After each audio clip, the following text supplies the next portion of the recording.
Hi, and welcome to Basic Folk, where we have honest conversations with folk musicians. It's me, Cindy Howes. Thanks for joining us. Basic Folk is listener supported. There's a couple ways that you can participate in our community. You can make a generous contribution, and if you give at least $5 a month or $60 for the entire year, you'll get access to our super fun bonus content, which is located backstage at our website, basicfolk.com. This month on Backstage, we have a friend hang with Maya DeVitri and Lizzie No. Lizzie's our guest host here on Basic Folk, and you can check out a preview of that in our regular podcast feed. It was pretty fun. We talked about our favorite dog songs and our favorite songs in Spanish. Had a grand time. Also, if you give $5 a month right now, you can get yourself a very cool handmade Basic Folk beanie that are hand knit by my mom, Pat Howes. You can find those at our website, basicfolk.com. You can sign up for our newsletter at our website, or you can follow us on social media at Basic Folk Pod on Instagram, Facebook, and Twitter. Basic Folk is very happy to be on the Bluegrass Situation Podcast Network. You can check out all of their fabulous podcasts wherever you find yours, or at thebluegrasssituation.com. Today, we are talking to Suz Slezak, one half of the extremely talented and thoughtful band David Wax Museum. Suz, along with her husband David, has been touring and performing their Mexican-inspired Americana folk act since 2009. Along the way, the two got married, had a couple kids, and settled pretty finely into the pandemic with bi-weekly and then weekly live streams. All the while, Suz has been living with her bipolar disorder, which has impacted her life in incredibly unbelievable ways.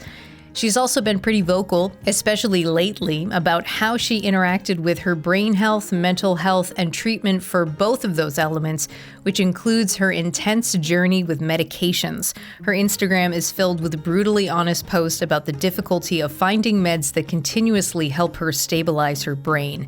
On her new album, Our Wings May Be Featherless, Suz is addressing her life from the perspective of a person who's bipolar, a mother, a touring musician, and a creative person. She digs into the power of acceptance, traumatic birth, and grief. In our conversation, we talk about what a special musician she is and how she's been able to cultivate and keep a childlike wonder alive through her playing. This conversation is heavily rooted in Suz's journey with her bipolar disorder, and you'll learn a lot about her experience as she is very open. She addresses the choice to share her experiences publicly and how the sharing impacts her. About the album, she says, "I hope that you'll also hear the way a song or any piece of art can transform haunting pain into sounds and rhythm, allowing it to finally diffuse. I have needed to make this record for a long time. The relief I feel that it's finally emerging into this physical realm for you to enjoy is immense." The new album, Our Wings May Be Featherless by Suz Slezak, is out now. We're going to take a listen to a song from the new record. This is Beautiful Mess, and then we'll get to our conversation with Suz Slezak on Basic Folk. I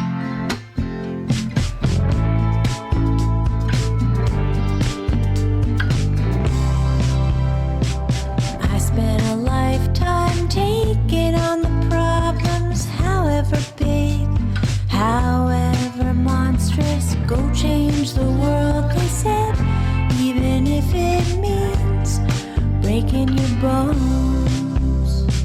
Sorting through the dust, wading through the muck, crawling if I must, waiting for a sign. I never saw my own heart open like a star chart, calling my name. The world is perfect, it's a beautiful mess, a beautiful mess. It's always been a mess. We're not gonna change it. Our job is to straighten out our own lives.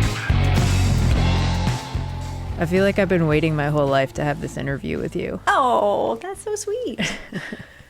Thanks for being here. My pleasure. Thanks, Cindy, for having me. I know you started music as a young child in Charlottesville, Virginia. Yeah, I grew up outside of town in a kind of a little town called Free Union, although it was just the countryside. My dad raised milk cows, kind of had a family homestead and homeschooled my brothers and me. Like Holstein cows? No, just a couple Jersey cows. Oh, okay. Just like he'd milk one cow every day. The red ones? They're kind of reddish and have really creamy milk. Oh, nice. Nice. Were you helpful on the farm? No, it wasn't really my thing. I mean, we would, watch the cows being born if there were, if the mom was calving, and sometimes my dad would make us do things. Like one time I remember he made my little brother and me pull out the horse nettle from a field, because horse nettle's, a yucky kind of weed. And I remember just thinking, oh, when I grow up, I'm going to tell my kids that my dad made me pull horse nettle out of a whole field. But mostly he did all the farming, though my little brother loves it and is now a farmer himself. So back to music, like surrounded by music, in your family and in your community, you grew up around old time bluegrass fiddle, traditional Irish, classical, and folk. Those are all a large part of your upbringing. Mm-hmm. So how did the way that you grew up around music set you up for the musician that you are today? I don't think I ever would have thought I would, quote unquote, be a musician when I grew up. Because music was such a kind of a normal thing, it didn't feel special, or didn't feel like something I'd want to study in college or pursue in a formal way. But after I moved back to Boston, after my own kind of personal meltdown in my young 20s, I used music as kind of a way to build community, and taking my fiddle to the Cantab in Boston and meeting people through jams felt like this really normal way and natural way to meet people. Even though my friends then were like, teenage boys into old time music and older men, which is most of the old time community up there. But it was music is such a way of bringing people together, obviously, and kind of cutting down barriers and, having this other language that you can speak in. So I think it's a great way to meet friends. And, I released a single called Take Me, and a friend just commented on the video I posted. Oh, today you released it. Today, right? Mm-hmm. Yeah, congrats. And thanks. And she was mentioning like my piano form, and I had never seen myself play the piano, but I looked today and I thought, wow, those hands are so good at piano. And of course I like took piano lessons since I was 4 through college religiously. Mm-hmm. And so I have these skills that I built up as a kid, and that my parents really encouraged me and my brothers to focus on. And so it feels so intrinsic to me that I think that certainly informs the musician I am now. Isn't that crazy? Like, that happens to me sometimes when, I've like read about some of your experience of how like the negative feedback inside your head can get so loud, but like to watch a video of yourself, you're like, oh, I can really play the piano. It's like so funny. So weird. And I think, I guess I think, I'm around so many incredibly technically talented musicians that went to music school and are kind of like geniuses on, for example, piano. And so I think it's so easy to compare, of course, but then to just see this, like watch these hands, and I don't really feel a lot of ownership of myself or body, if that might sound weird, but I guess, I don't know, seeing a picture of myself, I'm like, oh, that's a lovely looking person, but don't really feel connected to that person. And similarly, watching these hands, I feel like a little bit watching from the outside in, just, it's so amazing to watch. But just to see anyone play, including this body that is so-called me, it's pretty amazing to see people's skills and the movement of hands that have been practiced and rehearsed so long. You were homeschooled, you mentioned. So what did school look like, and how do you think it like helped shape your personality? Our main chore in the morning was to practice both of our instruments. So I would practice piano and violin every morning. And then we would sit at the dining room table, and, I had 2 brothers, so we'd each do our math lesson, whatever level we were at. And my dad taught us Latin and French and a little Spanish, and we'd sit on the couch and read story after story he would read to us. But other than that, our formal schooling was not that strict, and we would just play outside for the rest of the day with a whole gang of homeschool kids who lived close by. So I think that A, for the pandemic, and B, just to choose to be an artist and kind of not have a formal job, I feel like that came naturally to me. You know, I'm watching my kids when they're not in school kind of get up in the morning, kind of have to design your day and follow some sort of flow and have some sort of independence. And to me, that feels like such a gift to be able to give them now and to have had as a kid, to kind of have to self-motivate and self-direct and have to figure out your own pleasure and your own fantasy world to live in, because there's not that much else coming in when you're on your own. And I think that's a wonderful thing. In talking about you and David as collaborators, hope it's okay to focus on that a bit. You were David's first female collaborator, at least that's what he told me. And he said, when we had our interview on the podcast, he said, she knows how to support me. She's breathing with me. It's so synced up. I've learned so much because she's such a masterful harmonist. I'm a more sophisticated musician because of her. Wow. Nice. Wow. Yeah, right? What nice. Now I'd like to hear from like your perspective, what you can say about David as a musical partner. There's different ways to classify musicians, right? There's usually some sort of front person who's often a songwriter in our genre, right? Who's often a songwriter. And I think when you're a musician who doesn't feel like you have a kind of leading vocal voice, which I never thought my voice was anything to write home about. So I sort of leaned into harmonies, and then I hadn't done that much songwriting. And so to not be a front person and to be sort of a supporting musician, I think always is a little bit rough on your head and ego, because the front person and the songwriter often get so much credit in a band for good reason. But I think it's been interesting as I've, first felt like I'm supporting him, and then starting to kind of become more confident with my soloing and my improv and the way that kind of melds a song, and then to become sort of his main editor because we live together. So every song has my eyes on it on every draft, and he does multiple drafts. And then the other thing I really am realizing is such a key thing that I offer him is when he's upstairs kind of riffing on random melodies and tunes and chords, I'll be doing something else in the house and kind of hear something kind of epically beautiful, like the chorus of Singing to Me. I remember, running upstairs and being like, did you record that? And he looked at me and said, did I record what? He's like riffing so much and trying to get into this creative, uncritical mode. Like unfiltered. Totally. That he didn't even know he'd sung this beautiful chorus of a song that will like change people's lives, including mine. So it's been so fun to sort of be like like looking for gold in all the stones or something, kind of being the person who's sifting everything he's doing.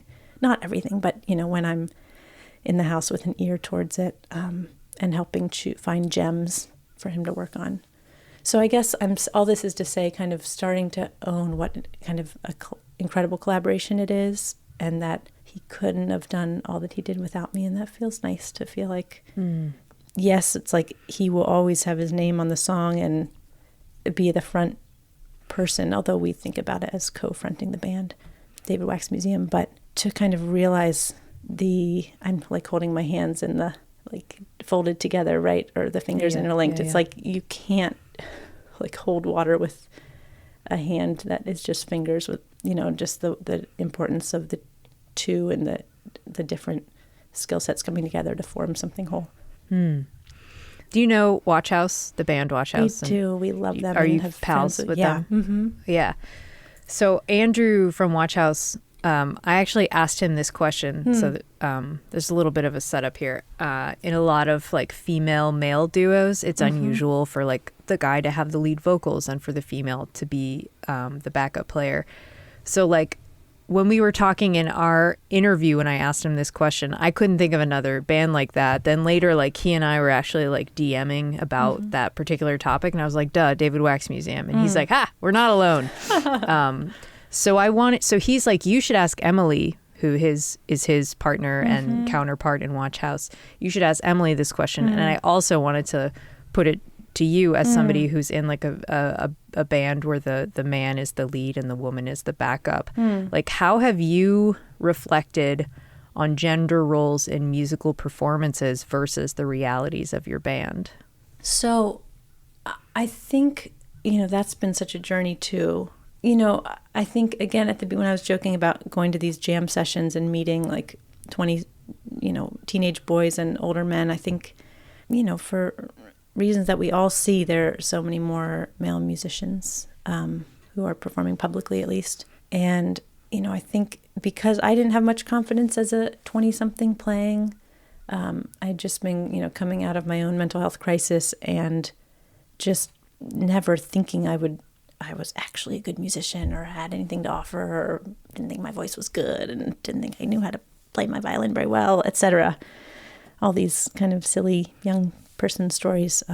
So I think it felt okay, and like the only thing I could do to be kind of back up and just in the backup band, and whatever he sings I'll sing a harmony too. And I guess I feel like as I've grown and as our partnership has developed, as kind of the way I just was talking about, I feel just so much more empowered up there on the stage. And yes, I'm only ever the only woman on stage with our band, and usually in the venue you get there and you're the only woman, and in a recording session you're the only woman.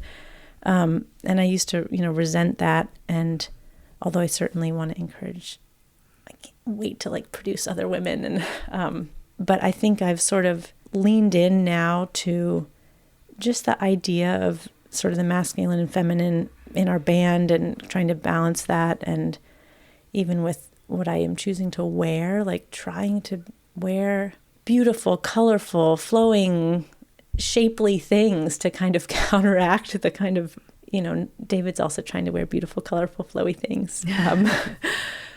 But I guess just to try to, do something different than the kind of classic, common, bunch of guys up there with their t-shirts or polar, their blues and earth tones. I don't know if that answered your question.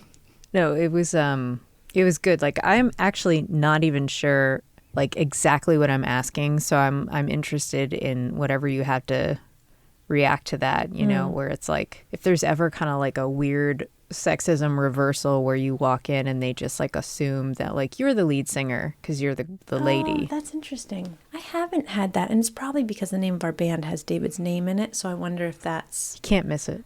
Yeah, so I wonder if that sort of, if anything, we have to be like, Suz is kind of a co-fronter of this band, so can you turn up her mic?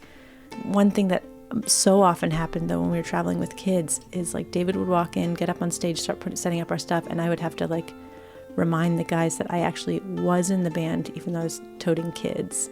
And that was like, oh, you're in the band too? I thought you were the babysitter. Jeez.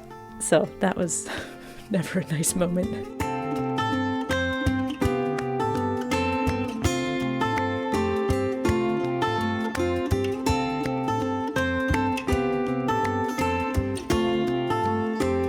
So you released a lullaby record in 2015 called Watching the Nighttime Come, which you made when your first baby, Calliope, was born. And in listening to the new album, Our Wings May Be Featherless, it is not a lullaby record, but there is like a childlike, playful quality to your vocals, which I've like always thought was one of your strongest qualities as a vocalist. Like you're kind of like fearless in that you'll make these like beautifully bizarre like vocalizations in David Wax Museum that some people like might not even think is a singer. Like it sounds like a keyboard or some kind of like weird sound effect thing. But all this to say is like, how do you approach your vocals and see that like childlike quality in your singing? It's funny you ask about sort of the childlike feeling of my voice and maybe the albums, because I honestly never feel like I'm much past 15, even though I just turned 40. And I guess one of the things I'm trying to do as a person is not lose sight of my child self.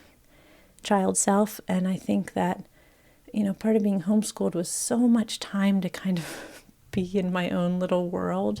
And it's really important to me to kind of keep that world and know that that world is me, and that first world you create in your imagination and with your toys and with your little stories and whatever you make as a kid, to me is so, I feel so close to that.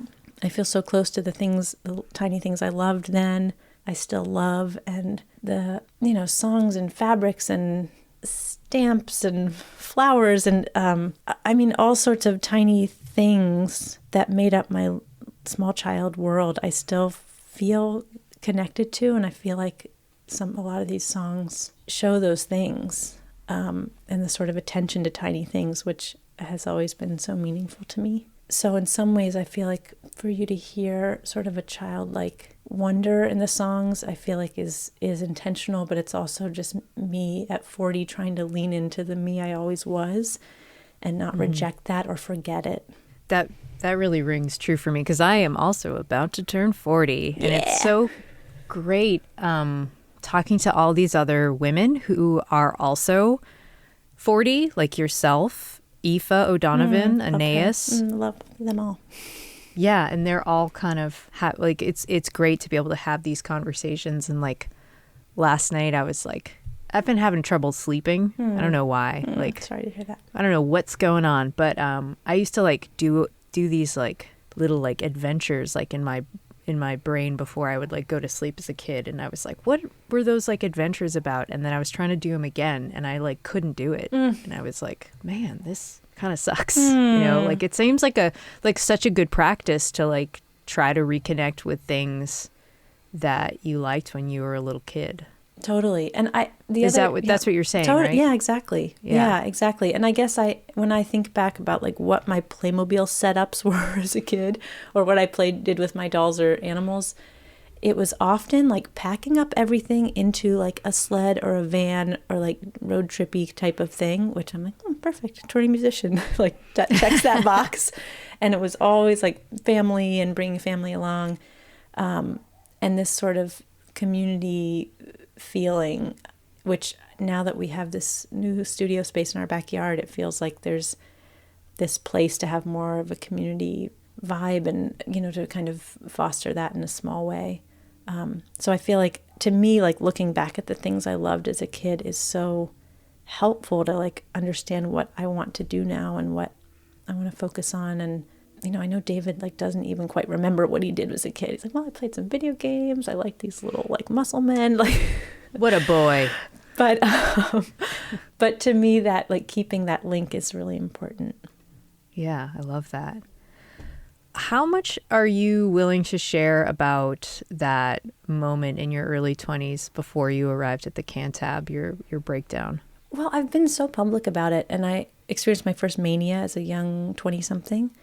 And so when you experience full-blown mania, you get diagnosed as bipolar. And it felt, so hard to get that kind of terrible diagnosis. I'd never even heard of it. And it's like one of the top 2 ranked worst mental illnesses in the history of mental illnesses or whatever it's kind of bipolar ranked as. Yeah, bipolar and schizophrenia are sort of up there as the kind of the top 2 hardest, maybe hardest to treat. Though I don't think ranking mental illness is even like a good thing to do or reasonable. It sounds like a BuzzFeed listicle. Top 10. In any case, it was really such a harsh label to get. But on the other hand, I had been suffering so much from depression and didn't have any word for it. I had explained it away in all these ways. And so to get a word that helped me see that these are symptoms, depressive symptoms are symptoms, and I can like check every box of things that I went through. Mania is a symptom of a brain that's going too fast. And I was able to check off every box of what manic symptoms were. And that felt like a real gift. And I think that, I say that now like 16 years later, right? But I do want to speak openly about it because it feels like such a personal thing when like the software of your body is dealing with an issue.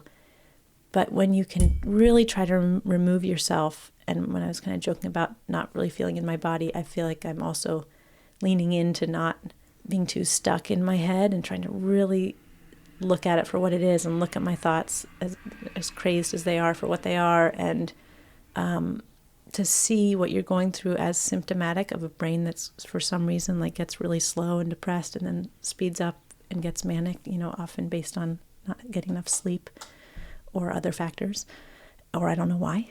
But being able to look at those from the outside is so healing and so illuminating. And to talk about it makes me feel like, oh, people should talk about this. It's not that personal. I know when you're depressed, you think you're a lazy piece of shit, but it's actually your brain is like not letting you see that life is meaningful. It like makes you actually want to disappear rather than get better. And that's such a weird, terrible part of depression. It's like it's so tricky because being in that brain state makes you feel like you don't even want to get better. And that's very problematic, as we know. So currently your identity is like rooted in several things outside of music. And one of the big ones is, of course, mental health awareness.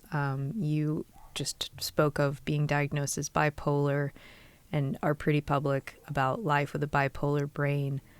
In terms of like having the diagnosis and experiencing your first mania in your 20s, can you just talk about your experience with mental health as a kid and how your experience as a kid and now as an adult has impacted you, the way you approach your own kids' mental health? Because, it was not, I knew we have like this certain person my parents would say is mentally ill, and it was sort of like a shameful thing. And, I'd never really heard of manic depression or bipolar. I just wasn't aware. When I lost a friend to suicide when I was just 15, we were in 10th grade. And that was such a turning point for me to even open up this idea that the body can look okay, but the mind or the brain can not be okay. But then, of course, I've had a whole lifetime adult life of trying to understand that, like what suicide could possibly be and mean. And then with my own diagnosis, what it means to kind of have to be inside a brain that is flailing and going in all different directions, like way down, way up, and sort of everywhere in between.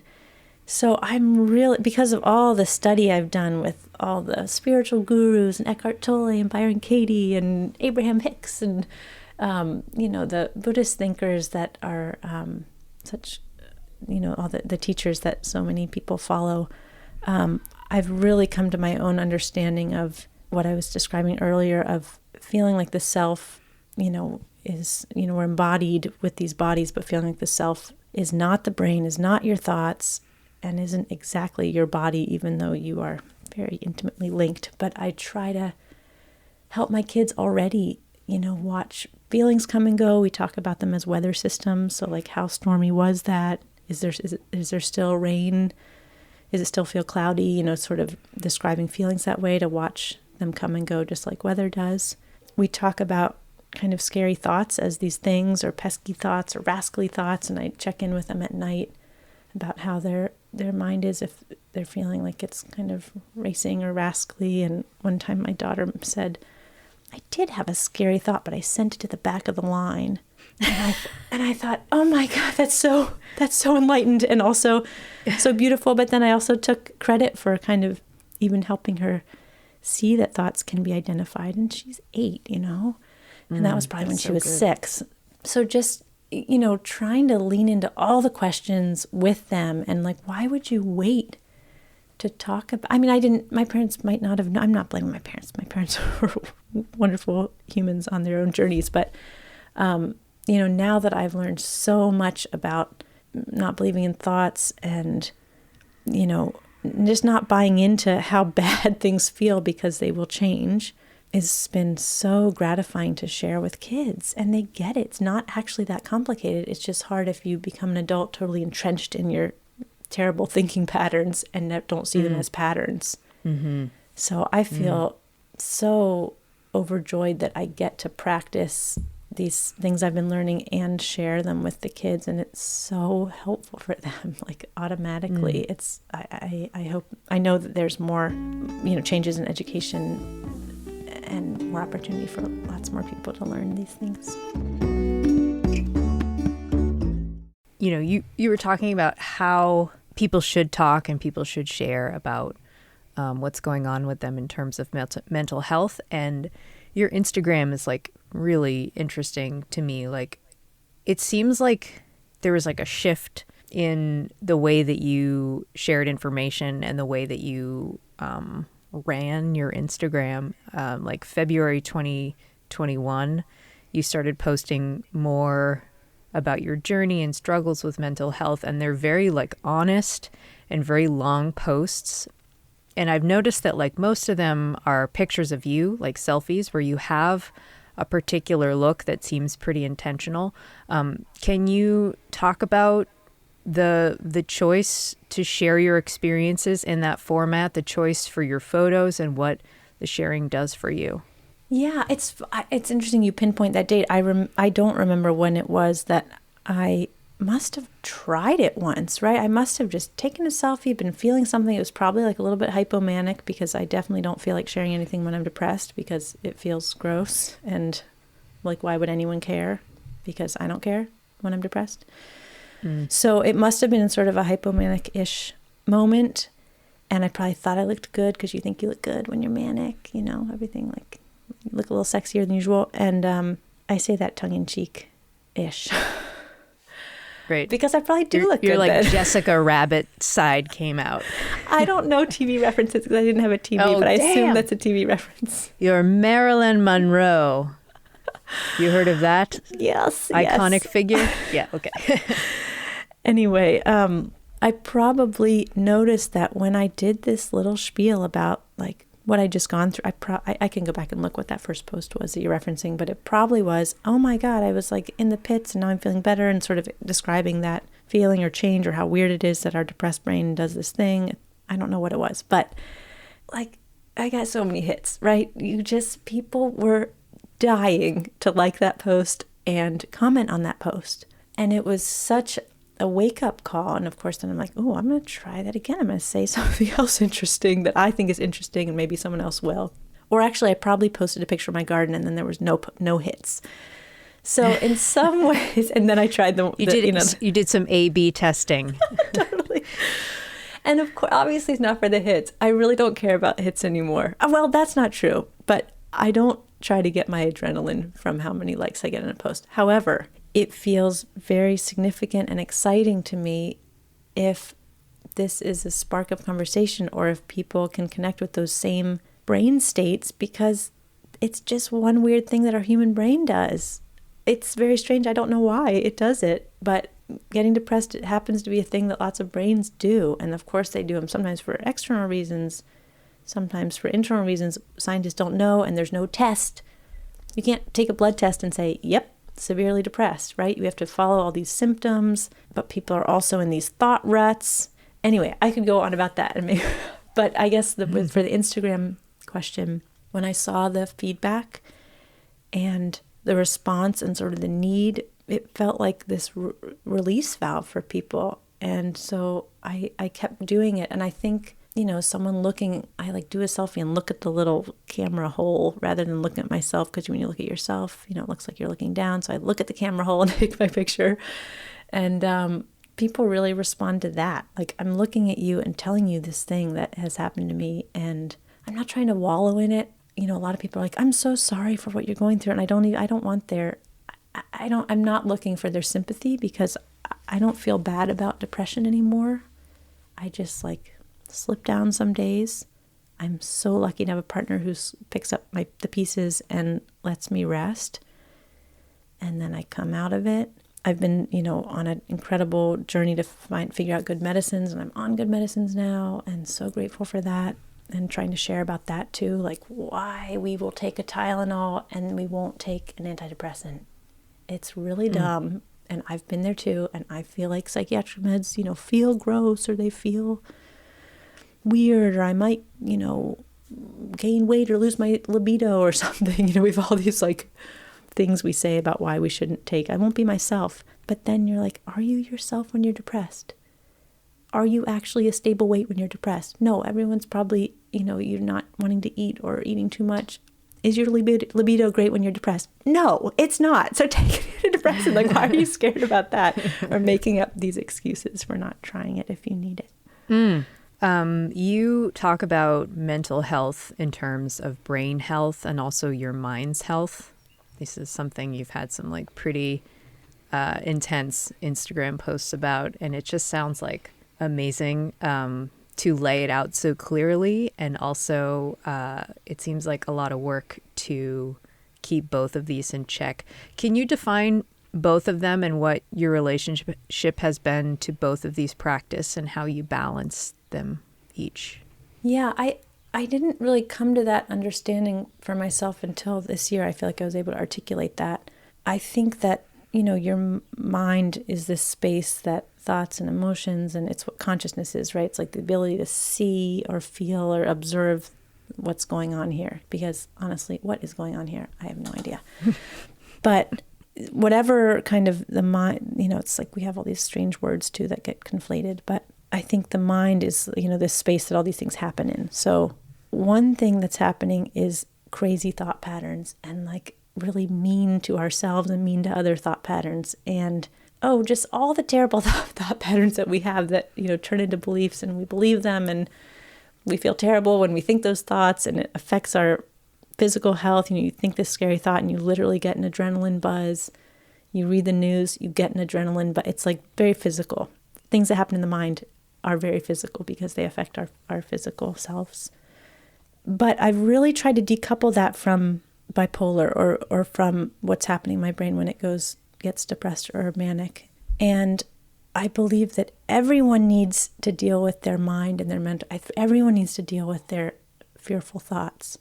Everyone needs to deal with their anxious thoughts, their mean thoughts, their beliefs that they've had that are just really not helpful to them, right? So everyone needs to deal with their quote unquote mental health, if you want to call it that. But some people's brains also do weird things like cycle between depression and mania. Some people's brains slip very easily into addictive behaviors. Some people's brains, they do all kinds of things. They have strokes. They get cancer, right? Brains do all kinds of things. I'm not taking medicine to deal with my mean thoughts, right? I have to do that no matter what. I will say it's very hard to deal with your mean thoughts if you're depressed, because those two do go hand in hand.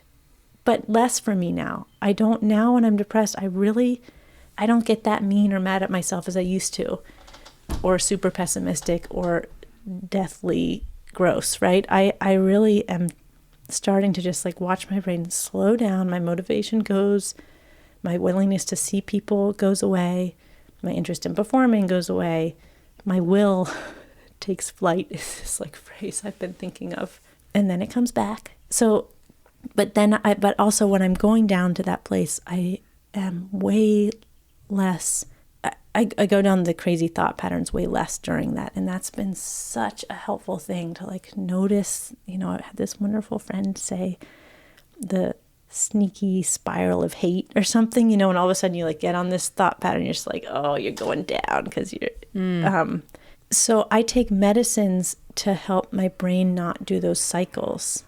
I can't take a medicine to be happy. You're not taking a happy pill when you're taking an antidepressant. You're like stabilizing the brain so that you can still do all the things that make you happy. And that includes inner work, that includes movement, that includes eating well, that includes seeing friends, that includes making art, that includes creativity and purpose and all these things that we all have to work on, whether or not you have a brain that does weird cycling things or weird addictive things or any of the numerous things that a human brain can do. You're hitting all the good stuff. These are all the hits. You have spoken of and posted about how feelings are fleeting, and we've all done meditations where there's like a focus on how bad feelings won't last forever, and I've done that plane meditation. You're on an airplane where you like try to notice when the panic is gone after the turbulence has stopped, which is like one thing. Nice. I don't know that one. That's a great one. Yeah, you're just like, I don't know, just like recognizing the fact that like, you're not panicked anymore, and it's like so great. But the thing that I've been thinking about and that you have addressed a little bit is when you talk about realizing that the good day is not going to last forever and being okay with that. So how do you get to that place of being okay with fleeting peace? when I'm having a good day, I've taught myself and almost rarely think, oh God, but this is might be the last one. I really don't think that, because that's also like this very like depressing thought, right? So, and it's so fatalistic. So I have said that thing actually, because before I was on really nice stabilizing medicines, I would have no idea what the next day would be like. And that was even in 2021. Like I just sort of found this latest combo of a mood stabilizer and antidepressant just last summer. So it's not, but it's like as soon as you get into a good day, you sort of like feel like, oh, this is my baseline. Like I can forget about the fact that I'm quote unquote bipolar or whatever, which is also kind of nice. I don't know, it's like nice amnesia. But if I do think, oh God, this might not last, David really checks me. He's like, why are you saying that? Like, or if I'm really in that state, then I probably am not stable enough and I need to keep figuring out a different medicine dosage or regimen.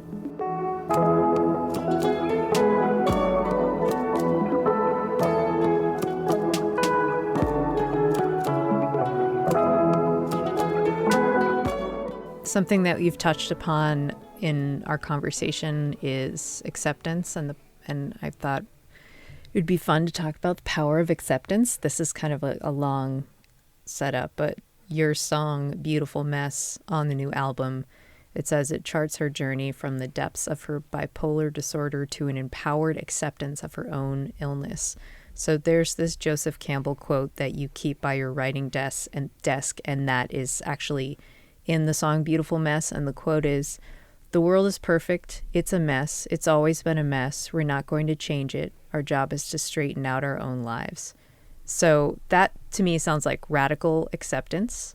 I don't know if you study that concept at all, but radical acceptance basically minimizes suffering. Some quotes from you about it. You say, "I feel like I've reached a new phase of experiencing depression that doesn't include as much suffering as it used to. I try to keep a very blank and open mind, almost like a meditation. It's not particularly fun." Now, this is when the symptoms, would you call them like symptoms, are hitting you. But it's no longer as emotionally debilitating. So now when I lie in the chair, unable to move for a few hours, it's uncomfortable, but not painful. So can you explain what that's like and how the symptoms of your bipolar disorder, your depression, your mania differ now that you've learned to call upon acceptance? Yeah, I mean, I feel like I touched on that a bit, with kind of describing like I feel my brain slowing down, motivation goes. I don't really feel like eating. I definitely don't feel like seeing anyone. I don't feel like doing anything anymore. You sort of watch your will disappear. That's to me I have these red flags like, oh God, I don't want to see any. Oh, I can't go pick up my kid because then I'd have to see someone. This kind of like these kind of common patterns that I see myself slipping into. Oh my God, we have to do a live stream. Like, who would ever want to watch us on screen? That is so dumb. I feel terrible, etc. So there's these different flags. But now I've really seen those so many times. I have been through it so hundreds of times, like, because my cycling is pretty fast. So, and then hundreds of times in my journals, I say, oh my God, I was feeling so bad yesterday, but man, I feel, what was the problem? I feel great, and I kind of go on some tear. And I've been through that sort of like rising into kind of hypomania so many times. So it's like this familiar thing. I don't want to say it's like a pal. I feel like people have talked about depression as like this old friend. They're trying to befriend things, right? But it's become so normalized, even though I'm tricked by it every time still. Almost every time I'm like, God, why was I thinking my life was so good? I suck, right? You kind of go, and then you're like, oh, wait a second. Not true. And same with the hypomania is so interesting because it promotes creativity. For me, often the mania is not that extreme, so it's still in this sort of like fun realm, although it also can carry a lot of anxiety. But I want to write all of a sudden. I want to write for hours. I do have songs come to me. I do have, get so much done and have so much flow potential. And, I don't want to pretend like that's not real just because it's in this kind of manic box, right? Because then it's like throwing out the baby with the bathwater or something. It's like, well, I don't know, to sort of give up on the beauty of that also doesn't make sense. However, the trouble with treating bipolar disorder is that because the manic side can be fun, it's like people don't want to give it up, and so they don't want to take meds. And maybe I've found this medical regimen now that allows me to have little bits of mania and little bits of depression, and maybe I'm settling for that because it's so mild. And you're okay with that? It's so mild Yeah. compared to the past, and maybe it's in a normal. Maybe everybody has needs a rest day, and calling it, deep rest instead of depressed, and kind of trying to flip that a little bit. I wanted to talk about the song Why Luke, which is about your friend Luke, who died by suicide 25 years ago when you were in the 10th grade. Could you talk about who Luke was and what you've learned about life, death, and grief from him? Just a small question, Cindy. Just to wrap things up here. Luke was a really close friend of mine. We went to a tiny school where there were just, 20 of us in our class or something. So we were all quite close, and he was someone that I loved, and we all loved, and everyone had a secret crush, and I had it's just like the high school, all the ways you love each other in high school. And I didn't know, I knew he had quit school the month before, but I didn't know the word depression, and I didn't know if he had gotten on meds, and I don't know, maybe he was bipolar, maybe he was depressed. I don't know. It's all a mystery to me now. But dealing with that incredible grief that lasted so long, it was sort of this marker for me, even as I was going to depression, oh, that's the ultimate thing. That's if you don't deal with depression, suicide can happen, right? Because it's worst case scenario. And it's why depression should be called an illness is because sometimes you die of a serious illness. People die of all kinds of serious illnesses, including depression. I don't believe it's anyone's fault. I don't believe that he chose it. That's such a weird way that people talk about it, and I think that needs to really end, because his brain was dealing with an extreme version of something that a lot of us deal with on lesser extent. But I think writing the song for me was such a powerful way of trying to reframe it. And the line about part of me died the day you did, and then you would have never wanted me you would have never wanted to take me down with you, or something like that. Sorry, I can't remember the line of my song, but just trying to flip it and be what would Luke want me to be doing right now is being an artist, being a musician, embracing, being open, loving, right? He was such a loving person. Oh my God, he was an incredible human that he would be an incredible 40-year-old. I miss that I don't, won't get to see him as an adult. But to think that if someone goes down, we should go down too, or not just doing anything to help ourselves.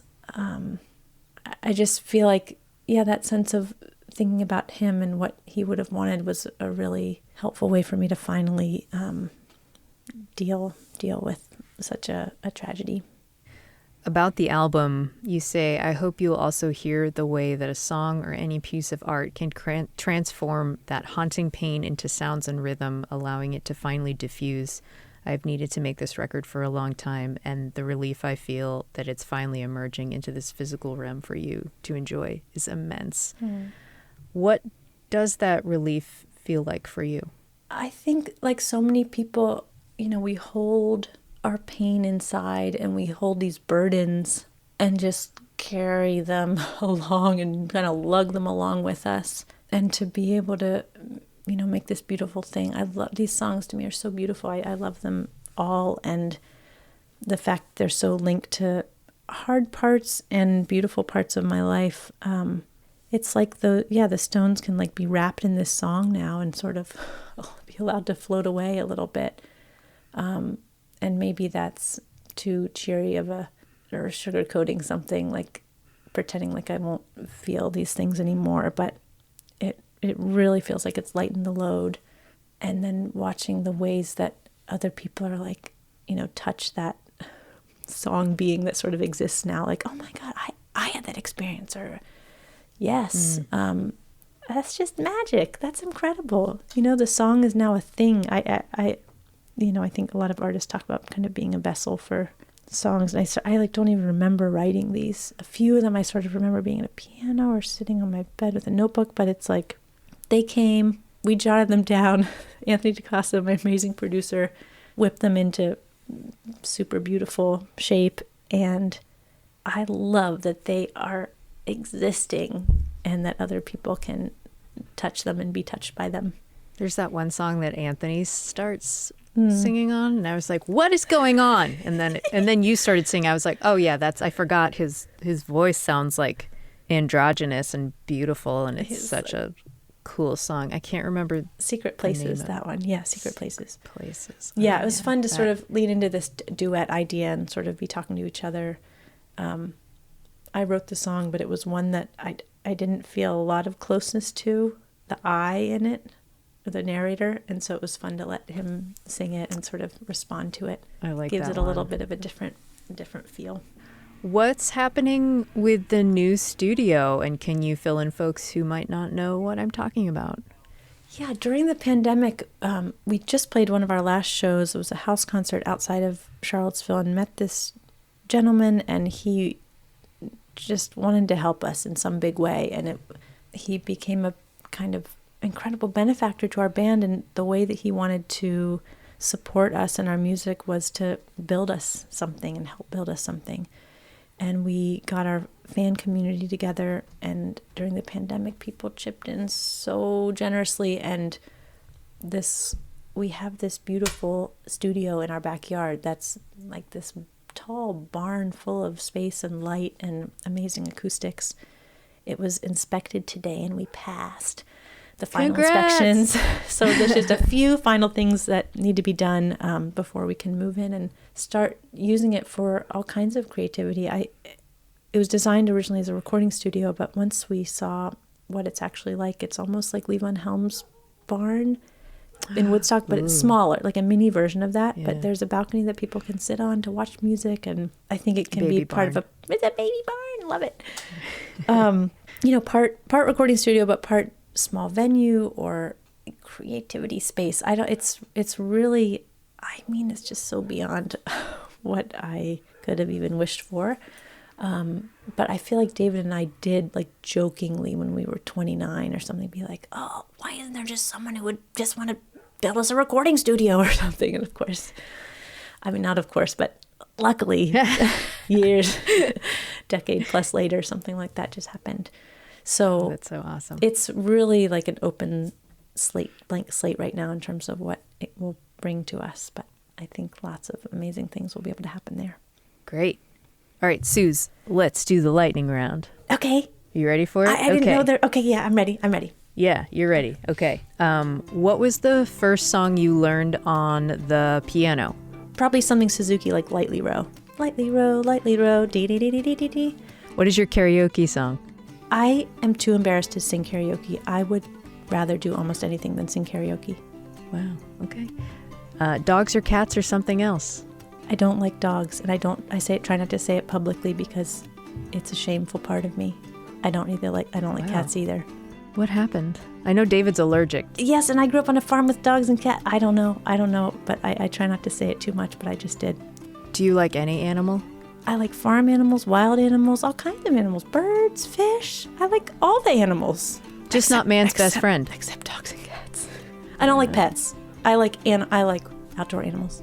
How convenient that you and David have found each other, because I feel like that was his answer verbatim in the lightning round. He's heard me say that probably. Okay, who was your first celebrity crush? Gillian Welch. Aside from David Wax, who is the nicest musician you've ever met? Rhett Miller. What is the first album you bought with your own money? Gillian Welch. Which one? Orphan Girl. Good one. Is that 8th grade or 9th grade or something. What a good first album. What was your first concert? Big one was Dave Matthews at Nissan Pavilion. I drove up with two really cool boys, and their mom drove us, and it was like 7th grade.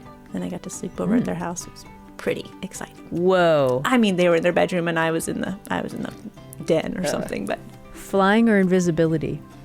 Flying. No. Yes. Flying. Flying, okay. David chose invisibility, by the way. I'm not talking about that. Star Trek or Star Wars? I don't watch TV. I don't really know much about either. Okay, what about Lord of the Rings or Narnia? Oh, fantasy. Little House on the Prairie. Little House on the Prairie or Highway to Heaven. I don't know Wait, that that's one. also TV. Oh, that's... But throw me some books. Okay, wait. Oh, here we go. Okay. Rebecca of Sunnybrook Farm or Little House on the Prairie? Little House on the Prairie all the way. You're just waiting for me to offer a different alternative, and you were going to go with that anyways. Okay, this is the last one. It's not a TV reference. Where is the most beautiful place you've ever visited? My own heart. Oh, God. I mean, because you can go That's a anywhere good in one. there. You can go anywhere. I can't argue with Was that. that cheesy? That was a cheesy ending. No. It's No, all I think in it my, was good. It's just all in my fantasy world. Except you hate Fantasies. fantasy Good point. novels. Cindy, Yes. you got me there. Thank you. Suz, thank you so much. This has been a really great conversation. A lot about mental health, but I'm really happy that you're being so vocal about what's happened to you and what's going on with you. And this new record, I think, is going to help a lot of people. So thank you. Thanks, Cindy. So nice to see you and chatting.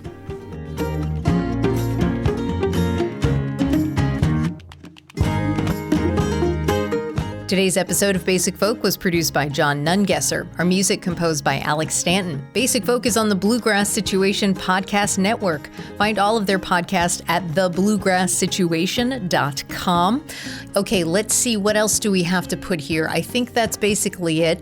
And you've made it all the way to the end, and everyone is very happy with you. Thank you so much. You can find all of the episodes of Basic Folk at our website, basicfolk.com, or wherever you get podcasts. Okay, bye.